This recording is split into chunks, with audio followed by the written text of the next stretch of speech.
Oh boy, see, this is the disadvantage of not being a full-time YouTuber talking about tech, is that I have a regular 9 to 5 and it runs Monday to Friday, which means that when Apple holds their event on a Wednesday, all these other tech YouTubers get to sit down and make these super long videos covering everything that Apple talked about, and I'm sitting here having to compartmentalize, so just bear with me. There's going to be a lot of videos coming out throughout this week as I kind of do some research and give my thoughts on each of the new things that have come out from Apple. But today, I'm going to talk about the one that's going to take the least amount of time and was the one you all showed the most interest in the community section when I put a poll up, which was the AirPods Pros 2. And yeah, I know that the iPhone 14 was also tied with that, but there's a lot more to cover there. So again, prioritize, compartmentalize, let's get started. So for starters, one of the things that actually didn't change with the AirPod Pros that a lot of people were expecting to change was the price. Now, yes, with inflation, $249 isn't the same as $249 when the first AirPod Pros launched, but $249 is still $249. And honestly, it's within that price point that I will actually be able to buy these and review them when they come out. So make sure to subscribe so you don't miss that. And also just subscribe now, because there's going to be a whole lot of coverage of my thoughts on other things that Apple announced, so you're not going to want to miss it.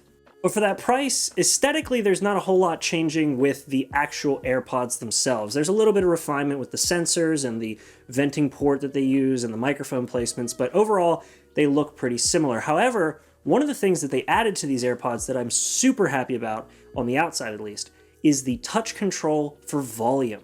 Beforehand with the AirPod Pros, or any AirPods really, adjusting the volume for your music was always a two-device endeavor, or you had to reach out to Siri. Not exactly the best experience. You're either reaching towards your pocket and kind of feeling for the volume buttons through your pants, or you're spinning the crown on your watch, or again, in a pinch, you're holding it down and asking Siri, hey, set the volume a little higher. Not the best experience, but now you can just slide your finger around the back, it seemed like, on the AirPods and adjust the volume. Actually, correction before I say anything else wrong while I'm talking about the controls. You actually put your finger at the back and then swipe the front of the AirPod stem. I just saw that here and realized I was saying it wrong. But anyway, just wanted to correct that. But aside from those few changes to the outside of the AirPods Pros, there wasn't a whole lot different in the way they looked. The case, however, does have a little bit of a different look with some new things added that I'm actually kind of excited for. But before I say what I'm excited about, I'm still not super excited about the fact that they are using Lightning for these headphones. I've been using and testing the Sony Link Buds recently. You can check the review out right over there. And those have USB-C, and they do lack wireless charging, which I'm not a big fan of, but they do have USB-C, which is so nice, and Apple still doesn't use it. Anyway, getting to the external changes, we have a few things added that are pretty cool. We have a speaker now that functions in two ways. Number one, it actually gives you sort of a tone when you plug it in for charging. Didn't know that was something that would be a big priority for Apple, but I guess if you've got a speaker, you might as well use it for more than one thing, because otherwise, the only thing it would be used for is playing a tone when you use Find My, which is actually super cool. So the new AirPods Pros and the case, from what I understand, all can use the Find My function. So previously, the only time you could use Find My with your AirPods was when they were out of the case, and then the AirPods would play a tone through the speakers themselves, and you could go find them. Now there's a speaker in the case, and that means that you can play the tone through the case, and in the most common instance of losing your AirPods, where everything is missing, you can still find them. Because I can only think of a handful of times I've lost one AirPod, and I can think of many, many times that I've lost just the whole package. Something else added that I'm super curious about and I'm really excited to try to use is the ability to wirelessly charge the AirPods, that part's not new, with your Apple Watch charger. That is new, and when I'm at work, I actually use the wireless, what is it called? It's whatever was like not AirPower, MagSafe Duo, that's what it was. I use that at work, and it used to be that I could either choose to charge my phone or choose to charge my AirPods, and then you just had the watch charger sitting there, basically useless because my watch is never dead when I'm at work. However, now you can actually just drop the AirPods case onto your wireless charger for your watch and then put your phone on the other side. That is actually really cool. I love MagSafe, and I really liked the magnetic wireless charging design that Apple used on the Apple Watch way back in the day, and it's pretty interesting to see that function actually being brought to other devices and well, being able to actually just use the little puck that your watch comes with for something other than your watch. Especially considering that I've had multiple Apple Watches and each of them come with that cable, and so I have multiple cables that I have no use for. Now I will. And the last thing that they changed externally that I'm probably not going to use, but I think it's kind of interesting that they included it, is a lanyard hole. So you can actually run a lanyard into this thing and I guess hang it from your backpack or your wrist. They better beef up the magnets in that lid, though, if that's going to be sort of the style of carrying for some people, because if you whack those AirPods really well, it's possible the lid will come open and the AirPods won't, but I've had many a case where I've dropped my AirPods on something hard, like the ground, and the AirPods have just hit the ground and run away. So I hope they improved the magnetic holding for both the AirPods and the lid.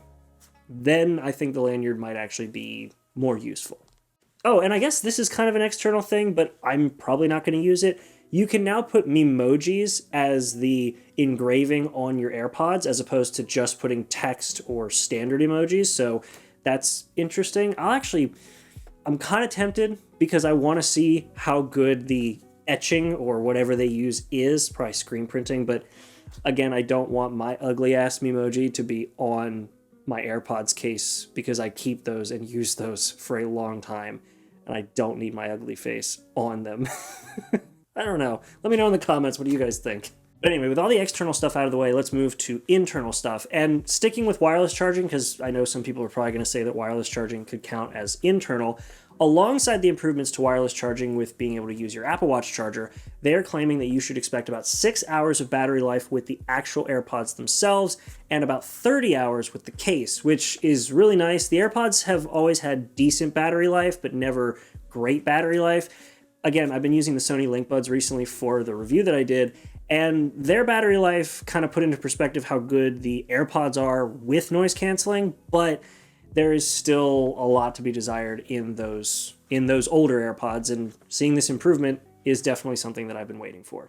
And that 6 hours of battery life is with the noise cancellation on, because if you remember, they actually used to market the difference between your battery life with noise canceling off and noise canceling on. And in my experience, both passive and active noise canceling, where it lets the sound through or cancels the sound, both of them activate the speakers and microphones enough that they have the same battery life, and the only time you get longer battery life on the originals is when it's just completely off. So I'll be curious to see if there's a difference again like that.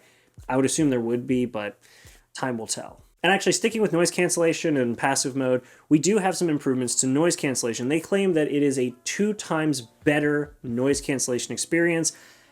I'll be curious to see what that means, because I know there are several environments that I've used with AirPods where the noise cancellation is already incredible. I mean, hell, I use them for drumming. That's pretty impressive. So if they can shrug off snare drum hits and crash ride hits, I would be impressed to see what 2 times that would be. And I may actually end up using my standard AirPods for drumming if too much of the drum noise is canceled out by these new AirPods. We'll see.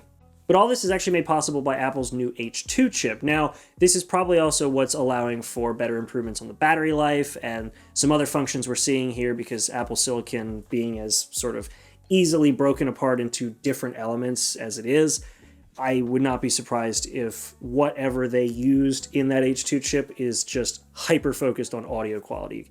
Because the other thing they talked about was improvements to spatial audio. I've never used spatial audio. It honestly is kind of irritating. When it fixes the speakers in one place and you kind of turn your head, and it sounds weird for me personally, but I also have hearing issues, so that may also be causing part of it. It's just not my thing. And don't do yourself a favor. I'm just going to tell you now. Don't listen to Dolby Atmos mixes of anything by Queen, especially Bohemian Rhapsody. It is blasphemy.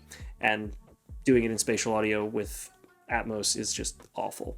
But hey, they're improving it. Maybe it'll be better this time. I'll have to do the whole adjust it so I can hear it correctly thing so that my screwed up hearing doesn't affect my listening experience, but I'll give it a shot. I don't know if I'm going to use it. We'll see. And in the case that I do decide to use it, it's nice that Apple actually allows you to personalize your spatial audio experience by using the Face ID reader to scan your ear. I'll be curious to see how that works, but they allow for personalized spatial audio. Whether that's something that will improve it or not, we'll see. something they talked about, whatever.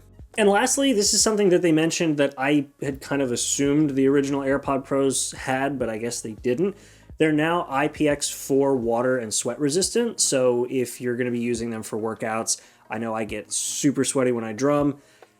I would assume that they're going to be fine for that, so for any of you athletes out there who like to cancel out the noise around you, maybe don't do that so you can hear if a car is going to run you over while you're running up the side of the road, but if you're into that, you can do that and they won't die from sweat.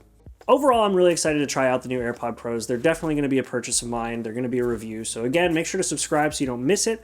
In the case that you guys actually want to see more videos, like I said, I'm going to be breaking out everything that was talked about at this event over the course of this week because I have to do these videos at the end of the day after my work day.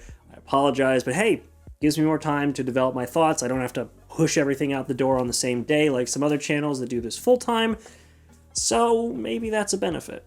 But either way, that's been it. Thank you all so much for watching. Hopefully you enjoyed this video. If you did, make sure to leave a like, subscribe again so you don't miss any of this, and leave a comment down below. I'll be curious to know what you all think about the new AirPods, and maybe as we go through these videos, we can have some conversations down below about the other stuff that's been coming out. I'm really excited to talk about it. But either way, thanks for watching, and I'll see you all in the next video. Make sure to be there, and have a good one.